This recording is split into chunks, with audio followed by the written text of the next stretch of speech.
Ils sont passionnés. Quand ils parlent de leur métier, ils ont les yeux qui brillent. C'est mon métier, ma passion.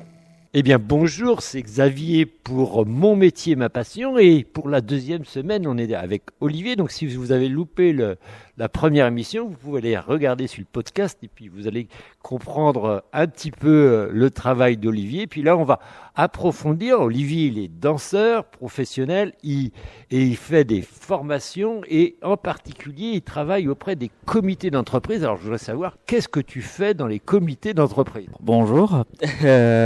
Du coup, oui, je travaille. Donc, je suis prof de danse.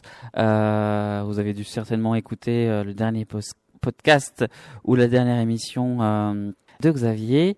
Des comités d'entreprise. Donc en fait, il y a les deux aspects en fait. Soit je fais des cours collectifs, donc où j'interviens pendant 1 heure ou 1 heure et demie, et l'objectif c'est d'avoir un cours commun avec les participants qui le souhaitent pour apprendre une danse. Donc ça peut être le rock, ça peut être la salsa, ça peut être le tango, ça peut être la valse. Voilà, ça peut être différents types de danses. Bon, en règle générale, c'est plutôt des danses qui sont bougeantes, donc le rock et la salsa, qui sont facilement dansables en soirée, ou éventuellement pendant les mariages ou pendant des anniversaires. Voilà, le rock et la salsa, ça vient assez souvent.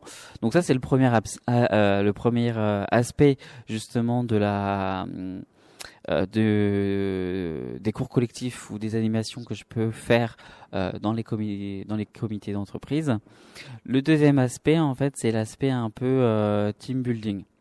Donc, pour les non anglophones, team building, c'est le côté où en fait on va essayer de créer du lien dans la société par l'intermédiaire d'une prestation. Donc là, en l'occurrence, moi, c'est la prestation de danse.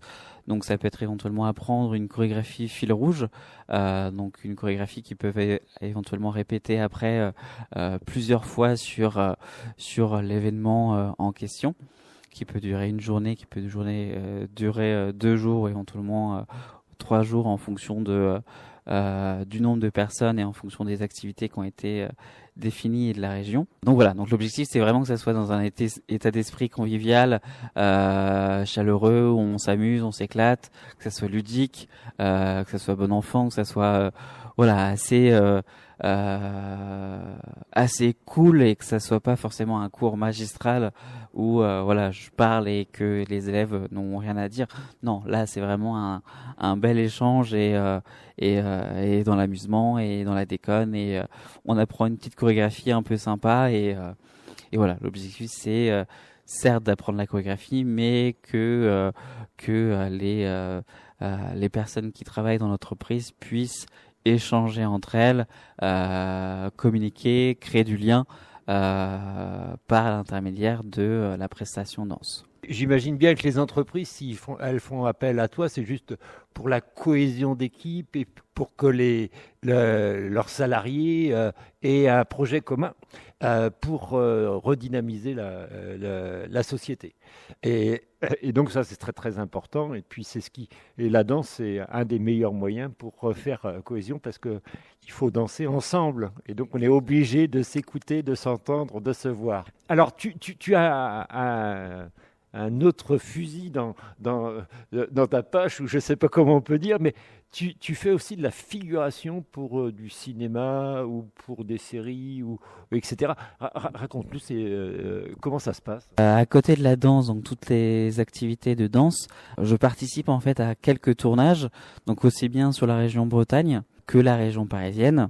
Forcément, en région parisienne, il y a beaucoup plus de tournages, sauf en période des JO. Où là ça a été assez compliqué, mais voilà, grosso modo oui, c'est la région parisienne, c'est là où il y a le plus de demandes, et région Bretagne un peu moins, mais voilà, j'ai pu participer aussi bien à des publicités, donc c'est généralement Intermarché ou Leclerc ou Carrefour et autres. Pour les longs métrages, ça peut être des longs métrages avec des acteurs hyper connus, où on a une certaine distance avec eux, pour respecter justement leur travail, et de pouvoir les laisser voilà se concentrer sur leur texte, etc. Même si ça, voilà, même si suivant les personnalités, on peut tomber sur des stars hyper connues et qui sont hyper conviviales avec les figurants parce qu'il y en a beaucoup qui sont passés par là. Et puis après voilà, ça peut être pour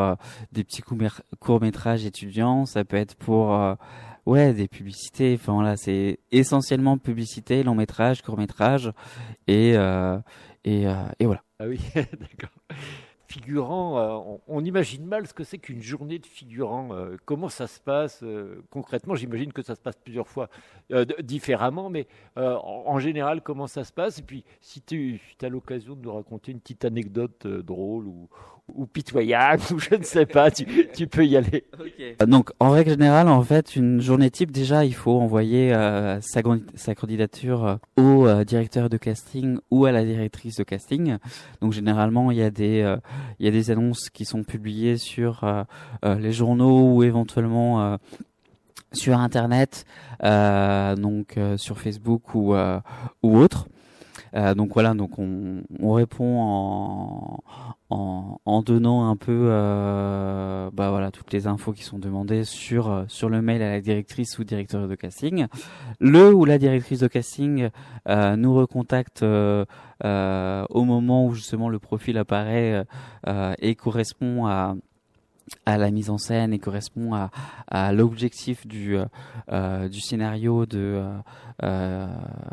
du réalisateur ou de la réalisatrice.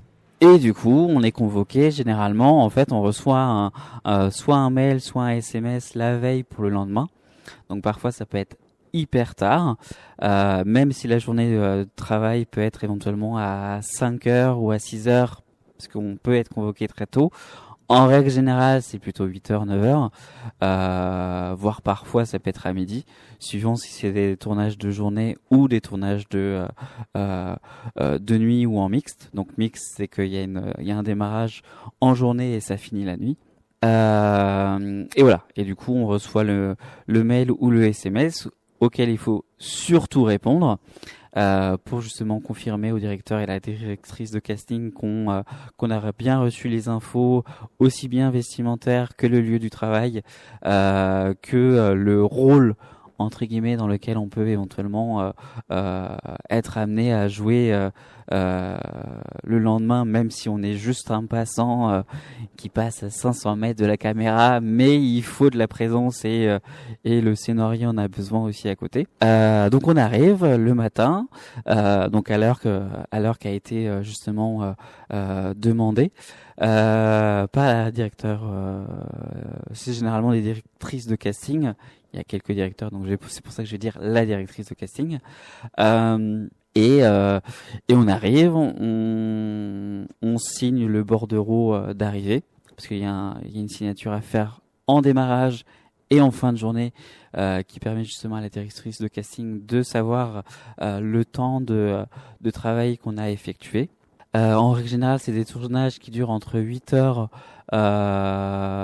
voire si c'est des tournages un peu américains ou des tournages d'époque, ça peut être 10 heures voire 12 heures de travail, donc parce qu'il y a du maquillage, il y a éventuellement les costumes qui sont directement amenés sur le plateau ou directement amenés sur les coulisses pour justement pouvoir se préparer. Et voilà, on enfile le costume, on enfile la tenue, soit qu'on a choisi, parce que parfois il n'y a pas forcément besoin d'une tenue exceptionnelle, ça peut être des tenues un peu de vie de tous les jours. Et on arrive tout frais, on a 3-4 propositions de tenues et on commence à s'installer. La directrice de casting nous choisit en fonction des profils, en fonction du besoin, en fonction de si on a du charisme ou pas, si on a si on est plutôt beau, si on est plutôt belle, si on a une couleur spécifique qui peut être amenée à sortir un peu du lot.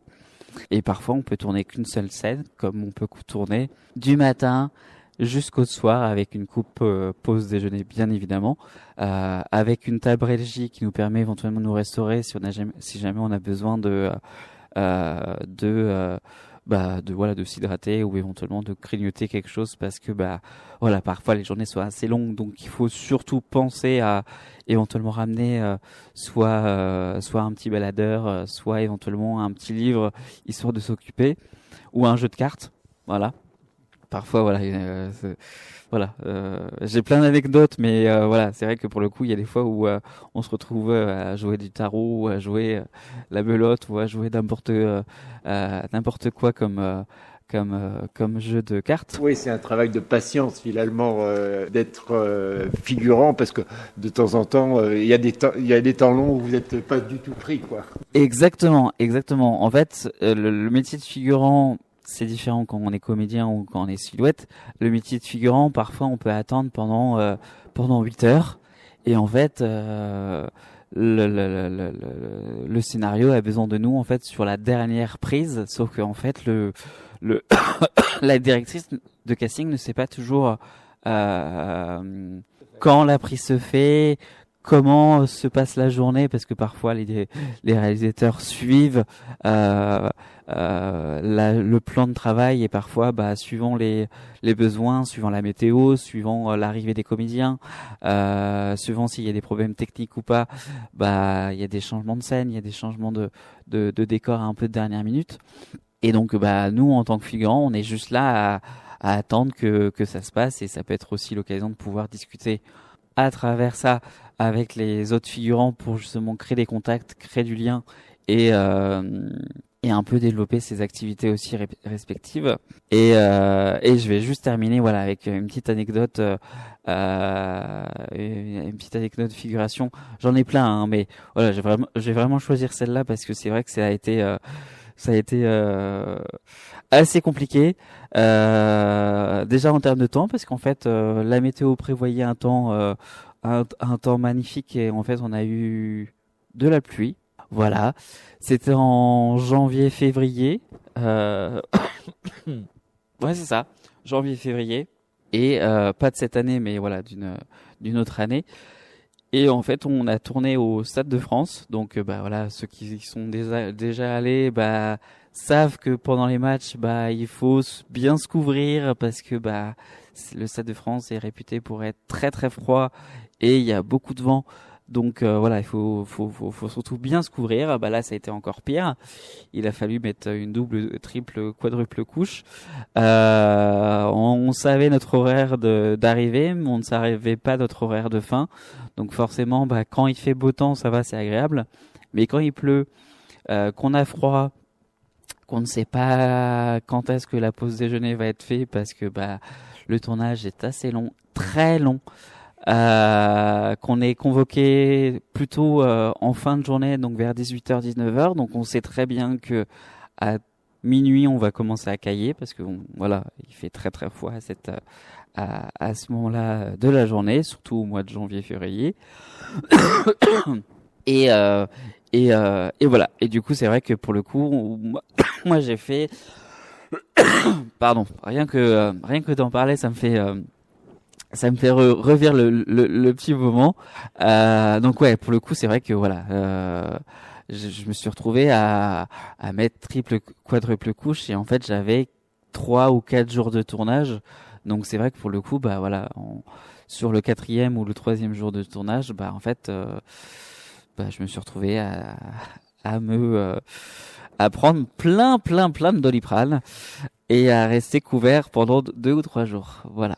Alors moi j'aimerais bien savoir, est-ce que tu peux nous donner un ou deux exemples de films où tu apparais, voilà. Et puis également après, je sais que tu fais des stages et des soirées dansantes. J'aimerais bien que tu nous en dises 2 mots pour finir un petit peu notre entretien. Bon, je vais surtout parler par le côté Bretagne. Donc le premier film que j'ai fait où j'étais figurant, où j'ai tourné 3 jours à la plage de Saint-Briac, juste à côté du château de Neusset. Et on a tourné dans le château d'ailleurs aussi également. 3 jours, c'était en septembre 2016. Moi je me souviens, voilà, une directrice de casting hyper adorable, hyper machin. Et voilà, c'était à Saint-Briac. Pour ceux qui connaissent. Et sinon, j'ai tourné également aussi. Alors, le film s'appelait Sale Gosse de Frédéric Kirinck. Donc c'était le tout premier film de Frédéric Reinck et le réalisateur a été adorable et Manon, la directrice de casting, adorable aussi. C'était voilà, ça a été le début en fait de mes tournages en région Bretagne et voilà. Et du coup la deuxième expérience ça a été pour une publicité pour Intermarché. Donc forcément en figuration on peut éventuellement voir très brièvement, bon là en l'occurrence on me voit très brièvement aussi, et c'était tourné à Château-Giron. Voilà, à l'Intermarché de Château-Giron. Voilà, c'était une chouette expérience et je connaissais pas du tout le directeur de casting. Et puis bon, pour revenir à la danse quand même, parce que la figuration c'est bien, mais ton boulot principal ça reste la danse. Je sais que tu fais des stages et des soirées dansantes, tu peux nous en parler rapidement? Et ça c'est le plus gros de mon activité et c'est ce que j'ai vraiment envie de conserver tout le temps. C'est mon activité de stage et de soirée dansante. Donc les stages en fait en règle générale c'est un peu comme des cours collectifs, sauf que l'avantage c'est que les personnes viennent qu'une seule fois. Donc ça peut être pour 1 heure, ça peut être pour 1 heure et demie, ça peut être pour 2 heures. Donc ça peut être pour du rock, ça peut être pour de la salsa. Voilà, suivant le planning. Parfois c'est prévu 6 mois à l'avance, parfois c'est prévu 1 mois à l'avance, suivant les disponibilités des salles et suivant les besoins. Donc ça c'est généralement les stages, c'est sur inscription. Donc il faut s'inscrire directement auprès de l'association ou de l'école de danse pour justement pouvoir y participer. Donc là, la prochaine date que j'ai, je vous redonnerai de toute façon les dates pour confirmer tout ça. Donc c'est en 2025 et c'est du côté de Planquette, voilà, dans le 22. Eh bien, merci Olivier. Olivier Ancel, si vous voulez. Tu as un site internet? Alors oui, j'ai un site internet. Après, vous pouvez également me retrouver sur Facebook en tapant Olivier Ancel, donc ANSEL, pas comme les gâteaux. Donc aussi bien sur Facebook que sur Instagram et voilà, n'hésitez pas à me recontacter avec grand plaisir. Voilà, donc vous savez tout sur Olivier, enfin tout sur ses aspects professionnels et professionnels de danse et de figurant.